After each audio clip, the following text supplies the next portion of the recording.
Bapak, Ibu, dan Saudara sekalian, firman Tuhan akan kita renungkan dari Lukas 9 ayat 23 dan 24 demikian.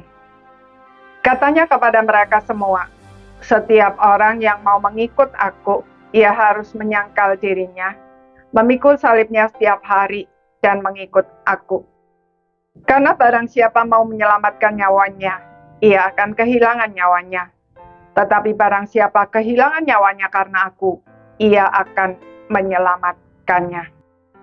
Saudara-saudara sekalian, bagian Alkitab ini tidak berbicara mengenai syarat-syarat untuk diselamatkan dari dosa dan maut. Sebab tidak ada sesuatu apapun yang mampu kita lakukan untuk membayar dosa-dosa kita. Hanya oleh kasih karunia melalui iman kepada Yesus Kristus yang telah membayar lunas hutang dosa kita, kita diselamatkan dari murka Allah. Menyangkal diri, memikul salib setiap hari, dan mengikuti Tuhan Yesus adalah bagian yang harus kita lakukan setelah kita diselamatkan sebagai bukti bahwa kita adalah anak-anak Allah. Anak-anak Allah tidak hidup menuruti keinginan pribadi dan hidup secara duniawi, melainkan memberi diri untuk dipimpin oleh Roh Kudus. Tuhan Yesus memanggil kita untuk mengikuti Dia yang telah lebih dulu melakukan semua yang tidak bisa kita lakukan.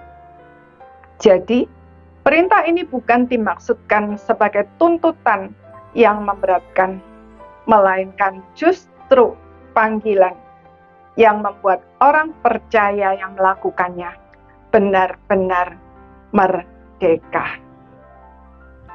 Sebagai contoh, ketika kita diperlakukan tidak adil dan kita menghadapinya sebagai manusia duniawi serta keinginan kita sendiri yang dikuasai kemarahan, maka kita akan cenderung menyerang atau sebaliknya bermentalitas korban. Semua itu bukan hanya tidak menyelesaikan masalah, melainkan juga membuat keadaan menjadi semakin buruk. Kita kehilangan damai sejahtera dan akhirnya menghancurkan diri kita sendiri.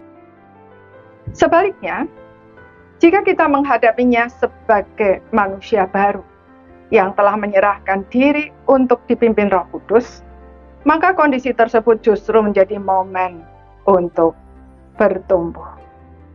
Ketika kita taat, maka Roh Kudus akan mengubah kita dari dalam dan memampukan kita untuk memandang semua yang terjadi dari perspektif kerajaan Allah, sehingga kita tidak lagi merasa perlu untuk menyerang ataupun bermentalitas korban. Keadaan mungkin masih sama, tetapi hati kita dipenuhi dengan damai sejahtera Allah yang melampaui segala akal. Itulah kemerdekaan sejati. Saudara, apakah berbagai masalah membuat saudara gelisah, marah, takut, khawatir, putus asa, dan lain-lain? Saudara sudah berusaha dengan segala cara untuk mengatasinya, tetapi justru menjadi semakin kacau?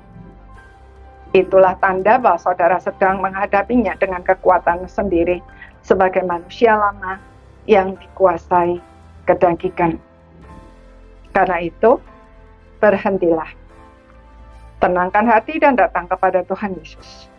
Ceritakan kepadanya semua yang saudara rasakan. Taruh semua di kaki salibnya dan mohon Tuhan memulihkan hati saudara serta menggantikan dengan damai sejahteranya. Carilah pimpinannya dan lakukan dengan ketaatan mutlak.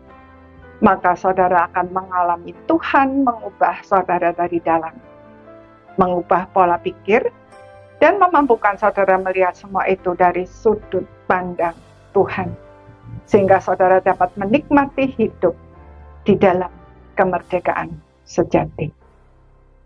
Amin.